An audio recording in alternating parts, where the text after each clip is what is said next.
ಆ ಮೊಸಳೆ ಪ್ರಾಣಿಗಳನ್ನೆಲ್ಲ ಬೇಟೆಯಾಡಿ ತಿನ್ನುವಾಗ ಯಾವಾಗೂ ಮೊಸಳೆ ಹಲ್ಲುಗಳು ಕೊರೆ ಹಲ್ಲುಗಳು ಇರೋದ್ರಿಂದ ತಿಂದಿದ್ದ ಮಾಂಸ ಫುಲ್ಲು ಹೊಟ್ಟೆಗೆ ಹೋಗಲ್ಲ. ಅದು ಅಲ್ಲಿಗೆ ಸೇರ್ಕೊಂಡಿರ್ತದೆ. ಅದು ಅಲ್ಲಿಗೆ ಸೇರ್ಕೊಂಡಿರೋದ್ರಿಂದ ಒಂದು ವಾರ 15 ದಿವಸ ಏನನ್ನ ಇತ್ತು ಅಂತ ಬ್ಯಾಕ್ಟೀರಿಯಾಗಳೆಲ್ಲ ಸೇರ್ಕೊಂಡು ಅದು ಸತ್ತೋಗ್ಬಿಡ್ತದೆ.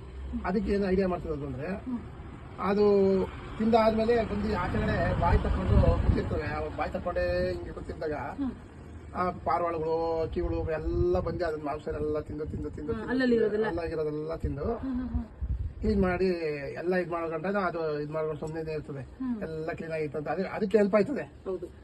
ಆಮೇಲೆ ಅದು ಎಲ್ಲ ಊಟ ಎಲ್ಲ ಮಾಡ್ಬಿಟ್ಟು ಪಕ್ಷಿಗಳು ಬಂದು ಅಂತೆ ಒಂದ್ ದಿವಸ ಬಂದ್ಬಿಟ್ಟು ಜಿಂಕೆ ಹತ್ರ ಹೇಳ್ತಂತೆ, ನೋಡ್ದ ಎಷ್ಟು ಹೆಲ್ಪ್ ಮಾಡ್ತದೆ, ಎಷ್ಟು ಆಹಾರ ಕೊಡ್ತದೆ ಇದು ಮೊಸಳೆ ಅಂತ.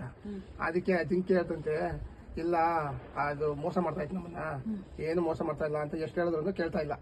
ಯಾರು ಇಲ್ಲ ನಮ್ಮ ಜಿಂಕೆ ಮರಿನ ತಿನ್ಬಿಟ್ಟು ಬಂದೆ ಅಂತ ಹೇಳಿದ್ರೆ, ಇಲ್ಲ ನೀನ್ ಸುಳ್ಳು ಹೇಳ್ತಾ ಇದ್ಯಾ ಅಂತ ಹೇಳ್ತಂತೆ. ಆಮೇಲೆ ಇದು ಹೋಗಿ ಏನ್ ಮಾಡ್ತಂತೆ, ದಿನ ತಿನ್ನಂಗೆ ತಿಂತಂತೆ. ತಿಂದಾದ್ಮೇಲೆ ಎಲ್ಲ ಕ್ಲೋಸ್ ಆದ್ಮೇಲೆ ಅದನ್ನ ಹಿಡಿದು ತಿನ್ಕೊಂಡ್ಬಿಡ್ತಂತೆ ಅದು ಪಾರಿವಾಳನ. ಅಂದ್ರೆ ಅದ್ರ ಹೆಲ್ಪ್ಗೆ ಅದು ಮಾಡ್ತು. ಅದು ಇದು ಎಲ್ಲ ಮಾಂಸ ಎಲ್ಲ ತಂದಿ ಕೊಡ್ಲಿಲ್ಲ. ಅದು ಬಾಯಿಗೆಲ್ಲ ಇದು ಕೆಟ್ಟೋಗ್ತದೆ, ಕಾಯಿಲೆ ಬರ್ತದೆ, ಬ್ಯಾಕ್ಟೀರಿಯಾಗಳು ಇದಾಗ್ತದೆ ಅಂತ.